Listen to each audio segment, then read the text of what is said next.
રાજકોટના high profile એન્ટાલિન્સમાં અગ્નિકાંડને 1 મહિનો થવા છતાં જવાબદારો સામે કોઈ ફરિયાદ પણ નોંધવામાં આવી નથી. ગત તારીખ 14 માર્ચે એન્ટાલિન્સની બિલ્ડિંગમાં આગ લાગી હતી, જેમાં 3 નિર્દોષ લોકોએ જીવ ગુમાવ્યા હતા. આ ઘટનાને આજે 1 મહિનો પૂર્ણ થવા છતાં ફરિયાદ નોંધાઈ નથી.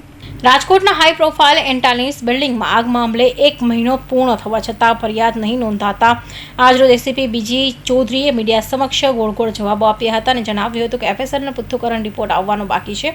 બિલ્ડરે આ બિલ્ડિંગ ત્યાં રહેવાસીઓને સોંપી દીધું હતું. સ્થાનિક રહેવાસી એસોસિએશન રજીસ્ટર કરાવેલું ન હોવાથી કોઈની જવાબદારી ફિક્સ થતી નથી. એસોસિએશનમાં માત્ર સંચાલન જ કરાવતા કોઈ ઠરાવ ઓન પેપર નથી. એટલું જ નહીં, ફાયર સેફ્ટીના સાધનો ચાલુ હોવાને અને દર વર્ષે ચેક કરવામાં આવતા હોવાનું પણ તેમણે જણાવ્યું હતું કે આરએમસીના ફાયર વિભાગે અગાઉ ફાયરના સાધનો બંધ હોવાનો રિપોર્ટ આપ્યો હતો.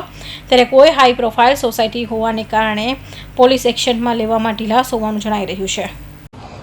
પૃથ્થકરણ અહેવાલ બાકી છે, જેના હાલ પેન્ડિંગ છે. આમાં હાલ તો કોઈ ત્યાં બિલ્ડિંગ એટલાન્ટિસ બિલ્ડિંગમાં કોઈ હોદ્દેદારો કે કોઈની નિમણૂક નથી. જે તે વખત બિલ્ડિંગ બનાવ્યા પછી બિલ્ડરે રહેવાસીઓને જે ત્યાં રહીશો છે એમને સોંપણી કરી દીધેલ.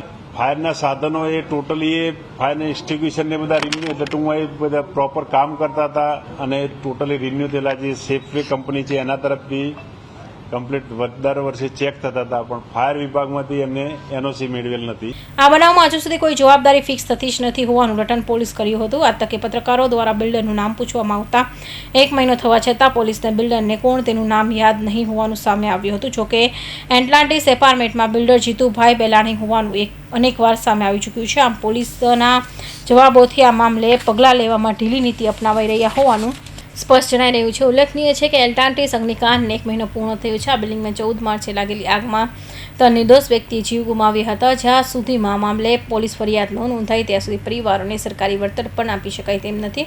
આમ છતાં પોલીસ દ્વારા હજુ સુધી કોઈ સામે ગુનો દાખલ કરવામાં આવ્યો નથી. કૌશિક પટેલનો report, Hind TV news, Surat.